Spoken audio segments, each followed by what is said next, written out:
মুসা আলাইহিস সালাম একটু বললাম না ফিজিক্যালি খুব স্ট্রং ছিলেন, থাকে না বডি বিল্ডার, সামনে গিয়ে কথা বলে সরো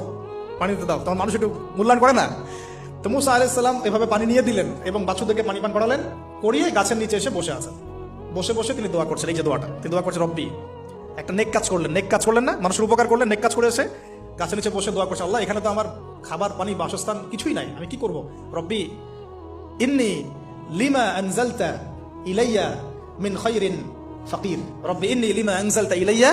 মিন খায়রিন ফাকির।